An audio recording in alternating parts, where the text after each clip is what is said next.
महाराष्ट्राचं आराध्य दैवत असलेल्या गोरगरिबांचा देव म्हणून ओळखल्या जाणाऱ्या शेतकऱ्याचा सखा पांडुरंगाच्या पंढरीत दिनांक 12 जून पासून होत असलेल्या आमदार रोहितदादा पवार यांच्या नेतृत्वात होत असलेल्या अन्नदात्यासाठी अन्नत्याग आंदोलनात संपूर्ण महाराष्ट्रातून तसेच विशेष करून पश्चिम महाराष्ट्रातून उत्स्फूर्त असा प्रतिसाद मिळत असल्याचं चित्र स्पष्ट दिसत आहे। तसेच राज्यातील लाखो शेतकरी कर्जमाफीपासून वंचित आहेत। कर्जमाफीतील जाचक अटी शर्तींमुळे बळीराजा संतापलेला आहे। अशा बळीराजाला आधार बनून लढवय्यापणे आपली ठाम भूमिका मांडणारे आमदार रोहितदादा पवार यांच्या नेतृत्वाखाली अन्नदात्यासाठी अन्नत्याग आंदोलनातून शेतकऱ्यांच्या विविध मागण्या मांडल्या जाणार आहेत।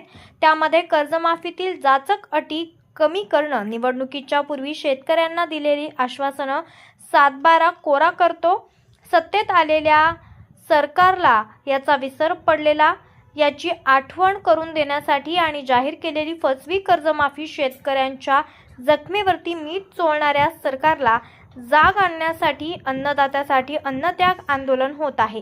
या आंदोलनास आपण सर्वांनी देखील जाहीर पाठिंबा देण्यासाठी यावं असं आवाहन महाराष्ट्र शेतकरी अन्नत्याग समितीच्या वतीनं करण्यात आलंय। हा पाठिंबा आपण स्क्रीनवरती दिलेल्या QR कोडचा वापर करून या आंदोलनास जाहीर पाठिंबा देऊ शकता किंवा नोंदवू शकता।